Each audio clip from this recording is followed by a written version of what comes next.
নিৰ্বাচন দেখিবলৈ পোৱা গৈছে চুকে কাণে আপোনাৰ প্ৰচাৰ একদম তুংগত কৰা দেখিবলৈ পোৱা গৈছে কি ক'ব আজি আমি ভাৰতীয় জনতা পাৰ্টি আৰু অসম গণ পৰিষদে যৌথভাৱে এই নিৰ্বাচনী প্ৰচাৰত আৰম্ভ কৰিছোঁ। জখলাবন্ধা পঞ্চায়তৰ এলেকাৰ বাবে আজি কাৰ্যালয় মুকলি হৈছে আৰু সমবেত সকলোৱে যথেষ্ট উৎসাহেৰে এই কামত লাগিবৰ কাৰণে আগবাঢ়ি আহিছে আৰু তেখেতসকলে আশা কৰিছে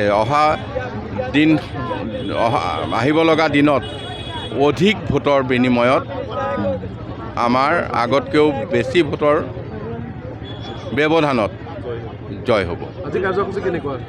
আজি মই এতিয়া মিছাত এটা কাৰ্যালয়ত অনুষ্ঠিত সভা আৰম্ভ কৰিলোঁ, পূবথৰীয়াত কৰিলোঁ, ইয়াত কৰিলোঁ।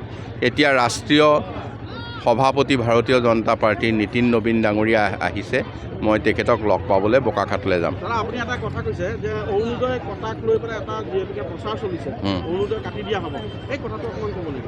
কোনোবাই প্ৰচাৰ চলাই নহয়, মানুহতো MLA হোৱাই নাই, নহওঁতে প্ৰথম ৰাইজৰ ওচৰত প্ৰস্তুত যে আপোনাৰ অৰুণোদয় কাটি দিম। আৰম্ভণিটোৱে যদি এইটো হয় তেতিয়াহ'লে পিছৰটো কি হ'ব?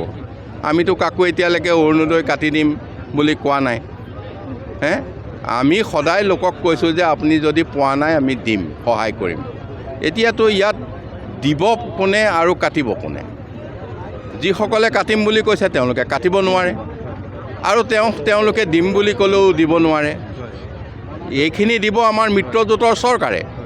মিত্ৰজোঁটৰ চৰকাৰত যোন থাকে তেওঁলোকে দিব, কিন্তু কাৰো অৰুণোদয় নাকাটে। একাংশ নিলম্বিত শিক্ষকো এতিয়া আপোনাৰ বিৰুদ্ধে সৰব হৈ পৰা দেখিবলৈ পোৱা গৈছে। বহুতো প্ৰচাৰ নিলম্বিত শিক্ষকো দেখিবলৈ পোৱা গৈছে, প্ৰচাৰ আৰম্ভ কৰা দেখিবলৈ পোৱা গৈছে। নিলম্বিত শিক্ষক হৈছে নেকি? ইয়াত মই গম পোৱা নাই। গতিকে প্ৰচাৰ চলা দেখিবলৈ পোৱা গৈছে। নহয়, চাওক, প্ৰচাৰটো কৰিবলৈ দিয়ক। কাৰণ মানে প্ৰত্যেকটো নিৰ্বাচনতে বিৰোধী পক্ষই প্ৰচাৰ কৰে আৰু মইতো কেতিয়াও কাৰো নাম কৈ আজিলৈকে এটা শব্দ কোৱা নাই, কোনো মানুহৰ বদনাম কোৱা নাই। 20 বছৰ MLA হ'লোঁ বা কণ্টেষ্ট কৰিলোঁ, এজন মানুহৰ এটা শব্দ নোকোৱাকৈ ৰাইজে মোক বিধায়ক পাতিছে। এতিয়া এই তেখেতে কোৱা মোৰ বিৰুদ্ধে কোৱা প্ৰচাৰটো বিবেচনা কৰিব ৰাইজে। গতিকে কলিয়াবৰৰ ৰাইজৰ বিবেচনাত আছে সেইটো কেনেকৈ গ্ৰহণ কৰে। আগতকৈ অধিক ভোটৰ ব্যৱধানত এইটো জয় হ'ব এইবাৰ।